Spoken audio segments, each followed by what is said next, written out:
नमस्कार मित्रांनो, मी अरुण आंधळे पाटील. आपण पाहतात नवमहाराष्ट्राचा रोखोक. आज आपण अहिल्यानगर जिल्ह्यातील पारनेर तालुक्यामध्ये ज्या आता विधानसभेच्या निवडणुका होत आहेत त्याबद्दल आपण त्या निवडणुकीबद्दल काही विश्लेषण करणार आहोत. त्यामुळे आजचा प्रश्न आपल्या समोर आहे की पारनेरचा भावी आमदार कोण, म्हणजे येत्या विधानसभेच्या 20 तारखेला ज्या निवडणुका होतील त्यामध्ये कोणत्या उमेदवाराला निवडून येण्याची संधी आहे ते आपण आज पाहणार आहोत. आपण पारनेर तालुक्याचा विचार केला तर या ठिकाणी प्रामुख्याने पंचरंगी लढत अपेक्षित आहे. आपण नेहमी म्हणतो पारनेर तालुका हा सेनापती बापटांचा तालुका, पारनेर तालुका हा पराशर हुसेनचा तालुका, पारनेर तालुका अण्णा हजारेंचा तालुका. परंतु राजकारण जे चाललेलं आहे या ठिकाणी मित्रांनो, यावरून हा पारनेर तालुका या लोकांच्या विचाराचा राहिलेला नाही. इथे फक्त सत्ता आणि सत्तेतून पैसा, पैशातून सत्ता अशा प्रकारचं राजकारण या ठिकाणी सुरू आहे. कोणालाही आपल्या पक्षाची ध्येय धोरणं, आपल्या तालुक्याचा विकास, आपल्या समाजाचा विकास याविषयी काही पडलेलं नाही. फक्त हवी आहे सत्ता. आणि त्यातून मग आता अशा प्रकारे हे सगळीकडे राज्यभर वातावरण सुरू आहे. आयाराम गयारामांचं इकडून तिकडं उड्या मारणाऱ्या लोकांचं राज्य सुरू आहे. आता पारनेर तालुक्याचं आपण पाहूया पंचरंगी लढत कशा प्रकारे होणार आहे. आता निवडणुकीची रणधुमाळी सुरू झालेली आहे. प्रथम जो फॉर्म भरण्यात आला तो राणीताई निलेश लंके यांनी भरला. पारनेर बाजार तळावर त्यांनी मोठ्या प्रमाणात महिलांची उपस्थिती त्या ठिकाणी आलेली होती. महिला आलेल्या होत्या. स्वतः सुप्रिया सुळे या तो फॉर्म भरण्यासाठी आलेल्या होत्या. आणि मग वाजत गाजत महिलांनी जाऊन तहसील कार्यालयामध्ये त्यांचा उमेदवारी अर्ज दाखल केला. दुसरीकडे राष्ट्रवादी काँग्रेस, अजित पवार जो गट आहे घड्याळ चिन्हावाला, त्यांच्यातर्फे खूप मोठे नाट्य घडत केली. शेवटपर्यंत त्यांचा उमेदवार ठरत नव्हता. कारण त्या ठिकाणी उमेदवारीच पहिली कोणाला मिळेल, राष्ट्रवादी काँग्रेस की भारतीय जनता पक्ष की शिवसेना. आणि अशा प्रकारे ते बरेच दिवस त्यांचं चाललं. नंतर काही लोकांनी आम्हाला आमदारकीचं तिकीट भेटेल त्यामुळं त्यांनी त्या पक्षात प्रवेश केला. मुंबईला जाऊन अजितदादांच्या समोर त्यांनी प्रवेश केला. परंतु या सर्वांना माहिती आहे तिकीट तर एकालाच मिळणार आहे. परंतु पुन्हा एकदा त्यांनी तर लोणेला जाऊन मतदानसुद्धा घेतलं की तिकीट कोणाला देण्यात यावं. परंतु अखेर काशीनाथ दाते यांना राष्ट्रवादी काँग्रेसचं तिकीट मिळालं.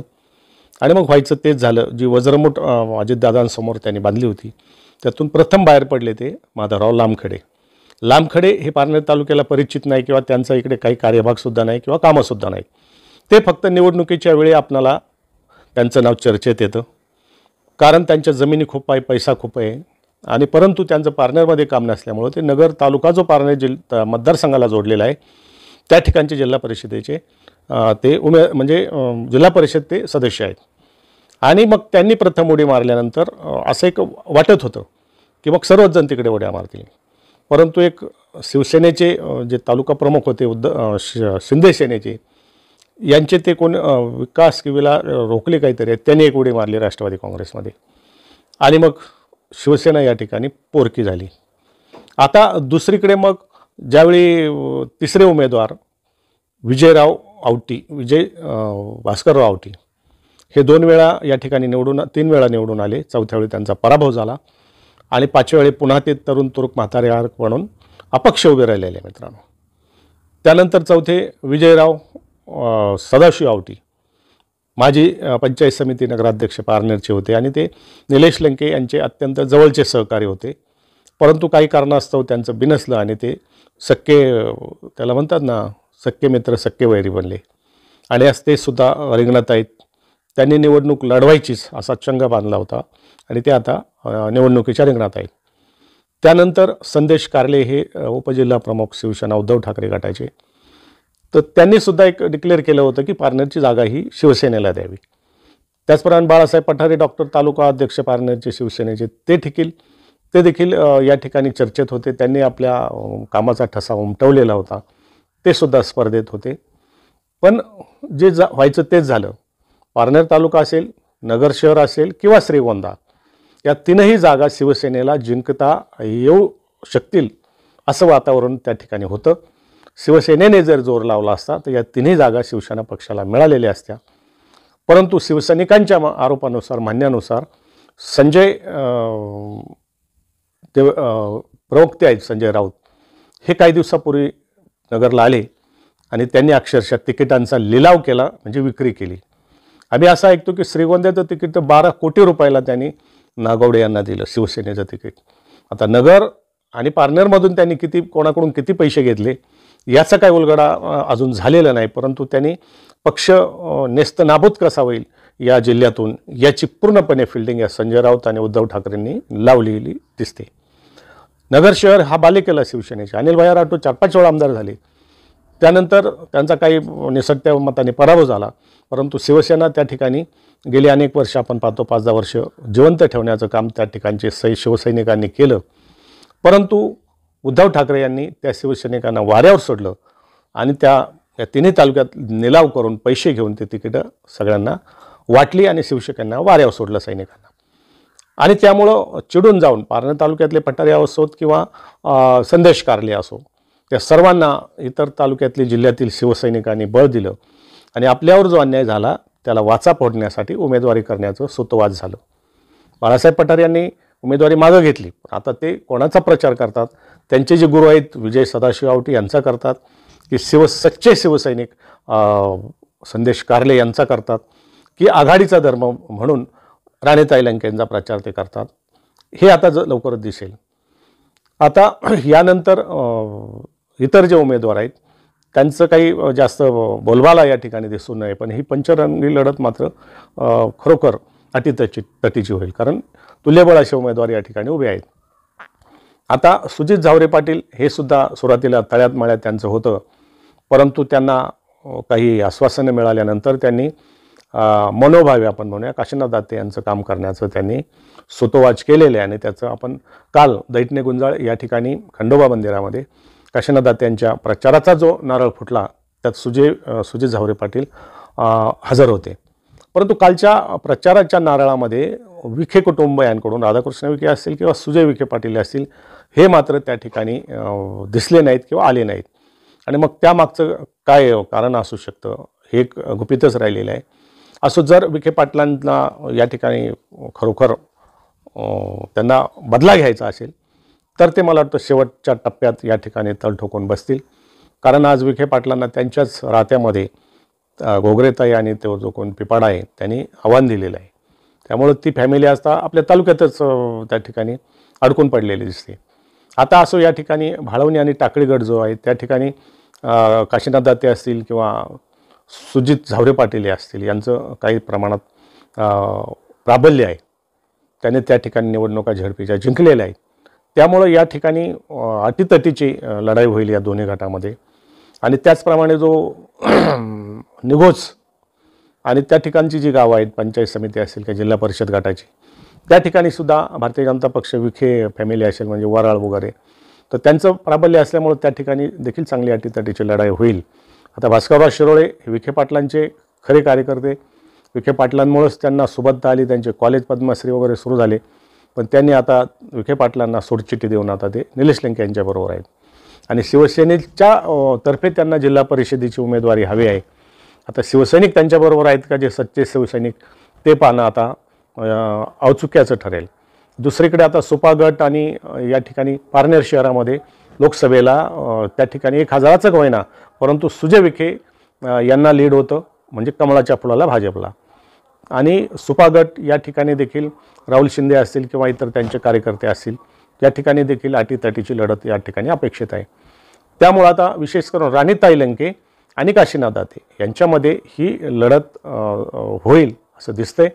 आता राष्ट्रवादी काँग्रेस शरद पवार गटाच्या मतदानामध्ये छेद कुठे लागेल तर तो संदेश कारले, विजय सदाशिव आवटी आणि विजय सदाशिव आवटीनंतर विजय भास्कर आवटी. आता हे तिघे जे उमेदवार आहेत हे अपक्ष उमेदवार कोणाचे मतं खातात यावरती या विजयाची गणितं अवलंबून असतील. कारण आता ही विभागणी जी कार्यकर्त्यांमध्ये झालेली आपण पाहतो, त्यामुळं आता हे संभ्रमाचं वातावरण आहे मित्रांनो. आता कोण कोणाच्या मागे जातं हे आपल्याला जरी उमेदवारांच्या बरोबर काही कार्यकर्ते नेते दिसतात, हे खरोखर काम करतील का त्यांचं यावरती हे गणित अवलंबून आहे. पारनेर मतदारसंघामध्ये 3.5 लाखाच्या वर काहीतरी मतदार आहेत, त्यापैकी निम्मे पुरुष निम्मे स्त्रिया आपण धरू. तरी मतदान होताना 60 ते 70 75 हजार मतं पडली तर तो उमेदवार विन होऊ शकतो, विजय होऊ शकतो, असं या ठिकाणचं गणित आहे. आणि बाकीचं जे मतदान विभागलं जाईल ते मतदान उमेदवाराला पाडण्यासाठी किंवा जिंकण्यासाठी काम करणार आहे. कोणाची मतं कोण खातं यावरती हे अवलंबून आहे. प्रचारामध्ये आपण पाहिलं तर निलेश लंके यांच्या पत्नी राणीताई लंके यांनी प्रचारात तरी आघाडी घेतलेली आहे आणि ती आघाडी ते सातत्याने टिकवतील, कारण त्यांच्याकडे कार्यकर्त्यांचा संच आहे. आणि तर काशीनाथ दात्यांनी सांगितल्याप्रमाणे काल की आता वसंतराव दादा पाटील असतील किंवा विजय आवटी असतील यांच्या निवडणुकीचं नियोजन मी करायचो, पण आता मी उमेदवार असल्यामुळं माझ्या निवडणुकीचं आयोजन बाकी नेत्यांनी करावं. आणि त्याप्रमाणे त्यांनी जर आता एक घोंगडे बैठक आपण पूर्वी काही बसायला नसेल तर पुढारी घोंगडी टाकून बसायची पारावर आपण पाहत होतो, परंतु तीच आता घोंगडे बैठका सगळीकडे सुरू झालेल्या आहेत. मतदार हे आता कोणत्या आमिषाला बळी पडतात आणि कोणाला मतं देतात, काही सोशल मीडियावरती हल्ली जे काही धिंगाणा सुरू आहे मित्रांनो, यामुळे जनतेची दिशाभूल होत आहे. सोशल मीडियामुळे या देशाचं वाटोळ होण्याच्या मार्गावर आहे. सोशल मीडियामध्ये आज आपतो हे जे चॅनल आहेत, हे जे ऑनलाईन पोर्टल आहेत, आज घराघरात सुरू होत आहेत. घराघरात पहा, कोणी उठतो हौशा गवशा काहीतरी एक मोबाईल घेतो आणि लगेच तुमचं काय मत आहे ते दांडके घेऊन सगळीकडे फिरत असतो. त्यामुळं सोशल मीडियामुळं लोकांची दिशाभूल होत आहे, खोट्या प्रचाराला लोक बळी पडत आहेत. तर माझं एक आव्हान आहे, या मीडियावरती अवलंबून न राहता तुम्हाला खरोखर सहकार्य कोणता उमेदवार करतो, तुम्हाला कोण उपयोगी पडतो, कोणतं सरकार आज महाराष्ट्रामध्ये यावं जेणेकरून तुमचं भलं व्हावं, अशा प्रकारचा विचार करणं हे आज गरज आहे. कारण जे महंगाई वगैरे करतात मित्र, महंगाई आज नाही, महंगाई पंचायत भारत स्वातंत्र्य झाल्यापासून आहे. आज लोकसंख्या 45 कोटीवरून 140 कोटीवर गेलेली आहे. हे कोणत्या जातीचे, कोणत्या पंथाची लोकसंख्या वाढत आहे आणि ती का वाढत आहे याचा देखील आपण विचार करावा. जर एका घरात कमावता एक असेल 10,000 रुपये पगार आणि खाणारे 10 असतील तर तो 10,000 पगार कधीही पुरणार नाही. आणि याचप्रमाणे या राज्याचं, देशाचं वाटोळं एका विशिष्ट समाजामुळं, एका विशिष्ट लोकसंख्येमुळं होत आहे, याचा देखील आपण विचार करावा. आणि फक्त सोशल मीडियातील जे हे औषध आता हे जसे पावसाळ्यात छत्र्या उगवतात आज अनेक ठिकाणी आपल्याला दिसतील, तेव्हा अशा भूलथापांना बळी पडू नये. आणि आता ही जी निवडणूक आहे आपल्याला 23 तारखेला कळेलच की कोण निवडून येतोय, कोण निवडून येणार नाही. कारण ही निवडणूक राज्याच्या भविष्याची आहे, तुमच्या आमच्या भवितव्याची आहे. तूर्त इतके जशी जशी वेळ जाईल, निवडणुकीत रंगत येत जाईल, मोठमोठे नेते प्रचारात उतरतील. आणि विशेष करून आता लाडक्या बहिणी यांना जो एकनाथ शिंदे यांनी जे सवलती दिली आहेत, 1,500 रुपये महिना, निवडून आल्यावर ते 2100 रुपये काहीतरी करणार आहेत. शेतकऱ्यांना काही सवलती दिल्या आहेत. आणि दुसरीकडे सुद्धा आता राहुल गांधी आणि तिसऱ्या आघाडीतर्फे आता ते 3,000 रुपये देणार आहेत. आता अशा भूलथापा अनेक लोक देतील मित्रांनो, परंतु तुमचं मत हे कोणाला विकू नका. सोशल मीडियावर जे हौशेगवशे आज गल्ली गल्ली गावागावामध्ये जन्माला आलेले आहेत त्यांच्यावरती सुद्धा भरोसा ठेवू नका. तुम्हाला जे खरं वाटेल, जे सत्य वाटेल तो विचार करून आपण मतदान करा. तूर्त इतकेच. नवमहाराष्ट्रासाठी अरुण आंधळे पाटील, पारनेर. एक आठवण, हा चॅनल सबस्क्राईब करा, लाईक करा आणि बेल आयकॉन प्रेस करा आणि मित्रांना शेअर करा. धन्यवाद.